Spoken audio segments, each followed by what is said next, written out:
Qu'est-ce que vraiment le bonheur? Ce fameux Graal dont on entend parler dans les pubs, dans les films, dans les contes.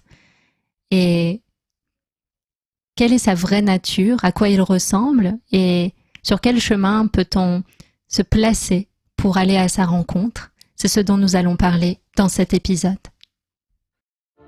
Bienvenue dans l'élan du cœur, le podcast spirituel qui a les pieds sur terre et la tête dans les étoiles.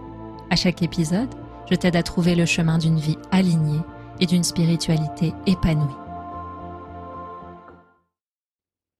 Alors je sais pas vous, mais moi je sais que si je me souviens de tout ce que j'ai appris à l'école, je connais le couronnement de Charlemagne, quelques notions de droit civique, et puis la langue qu'on parle au Brésil, et puis quand même d'autres trucs, mais je crois qu'on m'a pas appris ce qu'était vraiment le bonheur. Et c'est quelque chose que j'ai dû apprendre par l'expérience. Et aujourd'hui, je voulais partager avec vous ce qu'est vraiment le bonheur. J'ai intitulé cet épisode « Le bonheur est gratuit » parce que la première chose qui va peut-être faire peur aux grands professionnels de la publicité, c'est que le bonheur ne s'achète pas.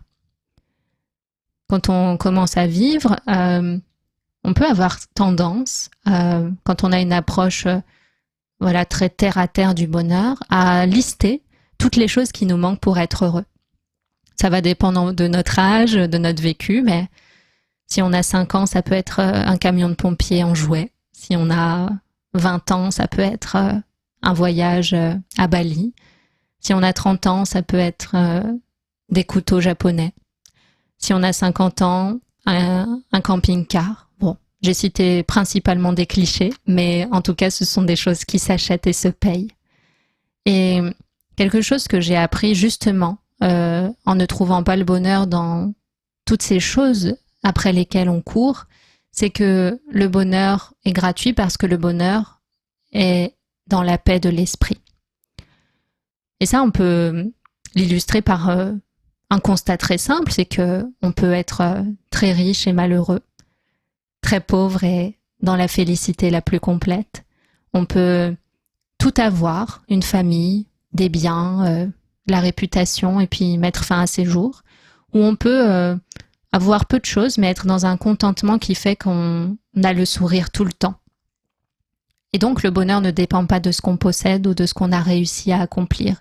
Et ça, on peut le voir par l'expérience. Combien de fois on se fixe des objectifs et puis on se dit « je serai enfin heureux ou heureuse quand j'aurai accompli ceci ou cela, quand je serai ici ou là, quand j'aurai changé de métier, quand mon appartement sera décoré de telle façon, quand mon corps sera plus musclé, plus maigre, quand j'aurai telle garde-robe, quand j'aurai tant d'argent. » Et souvent, c'est des buts qu'on finit par atteindre et on se retrouve dans une situation où on est surpris d'avoir donné tellement d'efforts, d'avoir sacrifié tellement de choses pour arriver à notre objectif et se rendre compte qu'on n'est pas forcément plus heureux.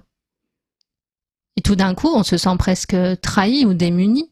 Et du coup, on se dit, je vais me fixer un nouvel objectif et je suis sûre que c'est cet objectif qui va me donner le bonheur. Et ça, on peut le faire sans fin, jusqu'à la fin de notre vie, pendant des vies et des vies et des vies, sans jamais trouver le véritable bonheur. Et ça, c'est normal, c'est parce que le bonheur est gratuit. Le bonheur n'est pas une quête, et le bonheur est quelque chose qui est déjà disponible, mais qu'on ne trouve pas forcément de la manière dont on le croit. Et l'un des premiers pièges dans lesquels on tombe, c'est de fonder une image du bonheur, c'est-à-dire rester à l'état du paraître et se dire voilà, waouh, lui comme il est habillé, il sort de sa belle voiture, ouais, ça c'est sûr, c'est le bonheur quoi. Donc il y a une image du bonheur qui est là, mais le bonheur, si on s'arrête un instant, c'est se sentir heureux, c'est pas avoir l'air heureux, c'est pas avoir les objets qui font qu'on est heureux, c'est se sentir heureux. Donc on peut tout avoir et se sentir misérable, avoir peur de perdre ce qu'on a, ou on peut avoir très peu, être dans une sorte d'acceptation de tout et avoir un énorme contentement de la moindre chose qui rentre dans notre vie, ou de la moindre relation qu'on a ou du moindre sourire qu'on reçoit, mais pas forcément avoir beaucoup de possessions. Donc, la première confusion, c'est de croire que le bonheur est quelque chose qu'on obtient, qu'on possède. Le bonheur, c'est un état d'être intérieur. Comme je dis souvent, un problème intérieur a besoin d'une solution intérieure, un problème extérieur a besoin d'une solution extérieure. On va pas réparer une voiture en méditant, et puis on va pas régler sa tristesse en s'offrant un voyage ou une voiture. Donc, pour trouver un état de bonheur, c'est-à-dire un état de contentement et de paix, parce que le bonheur naît de la paix de l'esprit, il va falloir passer par l'esprit et donc développer et cultiver à l'intérieur de nous les états, les réflexes, les habitudes propices au bonheur. Donc en développement personnel, on voit souvent des pratiques basées sur la gratitude pour justement élever notre vibration vers le contentement. Il y a aussi bien sûr toutes les pratiques orientales qui sont venues ces dernières décennies en Occident, que sont la méditation, les méditations de pleine conscience, les pratiques yogiques, nées de l'hindouisme, le yoga lui-même, des respirations qui viennent du yoga, des méditations placées issues du bouddhisme. Donc, il y a énormément de voies spirituelles qui nous amènent à passer par l'esprit, à trouver la paix et le contentement dans la réalisation de notre propre nature qui est déjà par essence la paix, la liberté, le bonheur, la félicité, le contentement et la sagesse. Ça, vous pouvez peut-être le voir en regardant un instant en arrière, mais si vous pensez aux moments les plus joyeux, les plus incroyables de votre vie, ce sont probablement des moments assez simples, soit des moments de partage avec une personne ou des personnes que vous aimez, soit un moment surprenant qui n'a pas forcément été acheté, mais qui est survenu comme ça dans votre vie comme une incroyable surprise. C'est souvent, les moments de bonheur, c'est souvent des moments extrêmement simples. Et ça, c'est notamment une notion qui est très utilisée dans les publicités, notamment les publicités de fromage. À quel point la simplicité est un bonheur, mais on peut trouver la simplicité sans manger du fromage, c'est-à-dire en appréciant des choses extrêmement simples, comme être en vie, avoir la santé, avoir tous ses sens, être en capacité de regarder un beau paysage, avoir rencontré quelqu'un de super dans sa journée, avoir la chance d'avoir un bel endroit où vivre. Il y a mille et une choses qu'on oublie, qu'on a déjà dans notre vie, qui sont pas des causes de bonheur, mais pour lesquelles on peut déjà avoir de la gratitude. Et ça permet déjà de lâcher les états intérieurs qui nous éloignent du bonheur, que sont la frustration, la colère, l'ego, la peur aussi. Voilà, c'est une manière de désactiver ça, parce que souvent quand on a des peurs ou des blocages, eh ben on va concentrer toute notre énergie dans leur direction comme les ennemis à abattre. Et ce que j'aime bien dire, c'est que au contraire, on peut plutôt utiliser des antidotes, c'est-à-dire que si on est en colère, au lieu de sortir les armes face à la colère, on va plutôt s'atteler à travailler la patience. Si on a de la tristesse, on va pouvoir écouter sa tristesse un instant, puis se demander qu'est-ce que je peux faire pour développer plus de joie, plus d'amour dans ma vie. Donc c'est vraiment se dire, par rapport aux problèmes intérieurs que je rencontre qui m'empêchent de me sentir en paix dans mon esprit, quel est l'antidote que je peux utiliser? Ça, c'est une clé très importante parce que trouver la paix de l'esprit va pas se manifester forcément de la même façon dans la matière pour tout le monde. C'est-à-dire que il faut se demander actuellement qu'est-ce qui me prive de la paix de l'esprit. Pour certains, ça va être la colère. Donc le levier, ça va être de déjà passer par le pardon. Il y en a d'autres, ça peut être la tristesse. Ok, donc d'où émane-t-elle? Est-ce que ça va être pensé par plus d'amour de soi, plus d'acceptation? Voilà, c'est se demander aujourd'hui si je dois entrer dans un état de paix de l'esprit, c'est-à-dire un état de contentement, un état où je suis dans le présent et un état où je me sens à la fois dans la gratitude vis-à-vis de mon passé, dans la joie vis-à-vis de mon présent et dans la curiosité vis-à-vis de mon futur. Voilà, qu'est-ce que je dois utiliser comme antidote? Et puis, il ne faut pas oublier que La paix de l'esprit, dont on parle aujourd'hui comme cette clé du bonheur, elle réside aussi dans le fait d'être dans l'ici et maintenant. Et ça, c'est pour ça qu'il y a des pratiques spirituelles, parce qu'elles nous permettent de rééduquer notre esprit. On est très habitué à mentaliser les choses, à penser au passé, au futur, aux potentialités, à des scénarios catastrophes, à un tel qui nous a fait ça, qui nous a dit ça, et on n'est plus présent ici. Et ça, c'est normal, c'est des habitudes mentales qui ont pu s'accumuler d'année en année, mais aussi de vie en vie. Et c'est pour ça que toutes ces pratiques de pleine conscience, elles sont importantes. Elles sont pas là pour nous déstresser. Des fois, le premier pied qu'on met dans la méditation, dans ces pratiques-là, c'est parce qu'on vit des moments de stress et on utilise la méditation comme un moyen de déstresser. Mais ensuite, l'étape suivante, c'est d'utiliser la méditation comme l'outil qu'il est vraiment, c'est-à-dire un outil de transformation de l'esprit. Et cette transformation de l'esprit, elle passe par le fait de se mettre comme premier objectif d'être au maximum ici et maintenant. Pas juste en mots, mais vraiment d'essayer au moins, de ne pas suivre la moindre pensée qui se présente, de croire à toutes nos pensées, de tout vouloir contrôler, tout anticiper. Et si on a du mal, c'est ok. Moi, par exemple, ce qui m'a vraiment aidé à une période où j'étais trop dans le mental, je voulais trop en faire, j'étais trop dans les extrêmes, je me suis fixée, et puis c'est ce que m'ont conseillé mes guides. J'ai médité pendant 1 heure tous les jours en silence. Et bien sûr que la première, la deuxième, des fois même plusieurs semaines après, il y a des méditations qui sont bruyantes, c'est-à-dire il y a des pensées, et on est là, on se dit ok, j'essaie de méditer en silence, mais il n'y a pas de silence, j'ai trop de pensées, mais c'est incroyable toutes ces pensées. Bon, on se fait tout un laïus, mais en fait c'est pas grave d'avoir des pensées. Quand on médite, ce qui est important, c'est de pouvoir les voir, ces pensées, comme témoins, comme si on était témoin de nos pensées. C'est se dire voilà, je suis le ciel, et toutes ces pensées qui se présentent, c'est des nuages. Ok, ces nuages, ils ont le droit d'être là, mais je suis pas obligée de les suivre. En fait, ces nuages, ils transforment pas la nature de ce que je suis, c'est-à-dire un grand espace paisible. Et il s'agit juste de se dire ok, j'ai des pensées, mais c'est pas grave, je vais revenir à mon souffle, je vais revenir à mon inspiration, mon expiration, et autant de fois que nécessaire. Et petit à petit, l'esprit se rééduque. On se rend compte que même hors des moments de méditation, on est plus calme, plus posé. On pense beaucoup moins au futur, à ce qu'il y a à faire.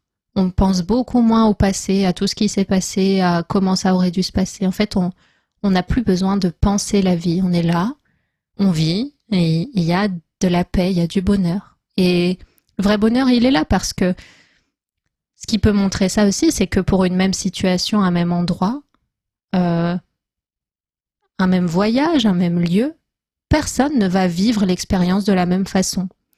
Imaginez que vous êtes dans un restaurant gastronomique, dans un super endroit, au milieu de la nature, qu'on sert des plats très très beaux, faits avec soin et avec amour par un chef et tout ça. Eh bien, dans ce restaurant, il y a des personnes qui vont sortir insatisfaites. Il y en a qui vont sortir stressées. Il y en a qui vont sortir ravies. Il y en a qui vont sortir pleines de gratitude, d'autres joyeuses, d'autres qui vont se plaindre. Et tout ça, ça dépend pas du restaurant. Ça dépend pas du plat, ça dépend de l'état d'esprit.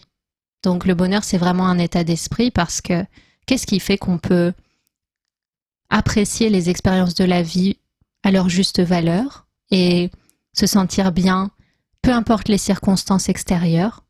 C'est la paix de l'esprit. Donc le bonheur, il est vraiment là parce que quand on fonde le bonheur sur des choses extérieures et surtout en comptant sur le fait qu'elles seront toujours là, durable, on n'est pas voué à trouver le bonheur. Tout au plus, on va trouver un plaisir temporaire, parce que si par exemple on fonde notre bonheur sur un travail, il suffit qu'on perde ce travail pour ne plus se sentir heureux. Alors que si on fonde notre bonheur sur notre paix de l'esprit, il se peut qu'on perde ce travail, qu'on en ait un autre derrière, qu'on fasse un boulot très différent à l'autre bout du monde auquel on ne s'attendait pas. S'il y a une paix de l'esprit, on va vivre tous ces jobs, toutes ces expériences, toutes ces nouvelles rencontres et tous ces apprentissages professionnels comme des bénédictions, et on va se sentir bien tout le long. C'est-à-dire qu'on n'a pas placé notre bonheur sur quelque chose de temporaire. Parce que la paix de l'esprit, si on s'attelle à la cultiver, à la trouver par des pratiques spirituelles par exemple, eh bien, c'est quelque chose qui nous suivra au-delà de cette vie. C'est vraiment en créer les causes pour que, pour cette vie et les suivantes, eh ben, on ait appris ce que c'est qu'être heureux, mais véritablement heureux, c'est-à-dire de manière durable et pas fondé sur quelque chose qui est voué à disparaître, à changer, à partir, à se transformer. C'est être à l'aise avec le caractère incertain, temporaire des choses et savoir naviguer dans tout ça. C'est en fait savoir naviguer dans la vie et l'accepter pour ce qu'elle est, c'est-à-dire quelque chose de changeant, d'impermanent, d'imprévisible, mais de savoir s'adapter et voire même trouver de la joie dans cette incertitude, un peu comme un enfant curieux qui traverse la vie et est heureux de découvrir l'aventure suivante, mais toujours avec une sorte de paix intérieure, une conscience qu'il n'y a pas de danger à ce que les choses changent, une conscience que les choses ne nous appartiennent pas, qu'elles nous sont prêtées, et une conscience que quand les choses changent, c'est pour le mieux, c'est parce qu'on a autre chose à vivre, à apprendre, quelqu'un d'autre à rencontrer, voilà, et que c'est toujours organisé d'une manière extrêmement harmonieuse. L'univers est réglé comme du papier à musique et il n'y a pas d'erreur dans l'univers. Et si on arrive à suivre le flux de ça avec de la joie, avec un esprit apaisé, qu'on a appris à cultiver cet état apaisé, c'est pas quelque chose qui vient du jour au lendemain, c'est quelque chose qui se cultive. Plus on va être dans la régularité, que ce soit dans nos méditations, dans nos lectures, dans nos pratiques spirituelles et même dans la pratique quotidienne de « Ok, je lâche prise, j'accepte, je suis pas obligée de croire à toutes mes pensées, je vais prendre le temps de prendre soin de moi, de travailler sur moi, de guérir mes traumatismes, etc. » Chacun a son chemin. Et ben, petit à petit, on crée l'escalier. C'est-à-dire que la paix de l'esprit, c'est un escalier, puis chaque étape est une marche qu'on bâtit, qu'on construit, qu'on polit. Et c'est important de se donner le temps, d'apprendre, de se rééduquer, de rééduquer notre esprit à la paix. Et ça, c'est magnifique parce qu'on lâche enfin un chemin qui, finalement, ne nous menait pas au bonheur. Et en fait, quand on comprend que c'est pas les choses extérieures qui nous mènent au bonheur, mais véritablement de la paix de l'esprit, ça veut pas dire qu'on doit devenir un ascète et laisser de côté toute possession matérielle et toute envie d'accomplissement professionnel ou autre. C'est savoir voir les choses pour ce qu'elles sont. C'est-à-dire, bah oui, me réaliser professionnellement, c'est important pour moi parce que ça me permet d'incarner telle chose. Je suis contente d'accueillir dans ma vie de l'abondance en ayant un beau lieu de vie, en ayant des relations saines parce que voilà, ça me permet de partager de la joie, ça me permet voilà, de pouvoir me sentir bien. Et puis, c'est normal que tous les êtres puissent trouver ce confort-là et je le souhaite à tout le monde et à tous les êtres. Mais pour autant, je sais que c'est pas la cause ultime de mon bonheur. Je sais que mon bonheur ne dépend pas de ça. Mais pour autant, je suis remplie de gratitude d'avoir ces cadeaux-là dans ma vie actuellement. C'est vraiment savoir faire la distinction et pas forcément se priver d'une partie de la vie, mais savoir voir les choses pour ce qu'elles sont. Et ce que j'aimerais t'inviter à faire, c'est par exemple aujourd'hui, ce soir, noter 3 choses ou 5 choses qui pour toi sont déjà des causes de gratitude dans ta vie. Et puis noter à côté 3 choses qui peuvent te permettre de développer la paix de ton esprit.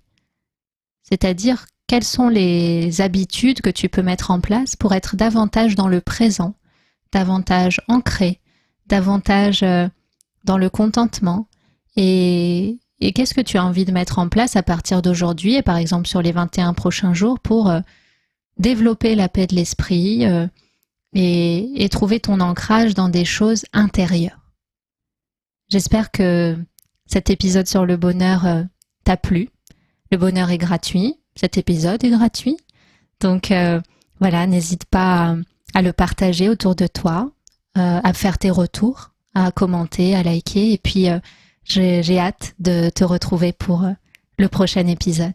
À bientôt.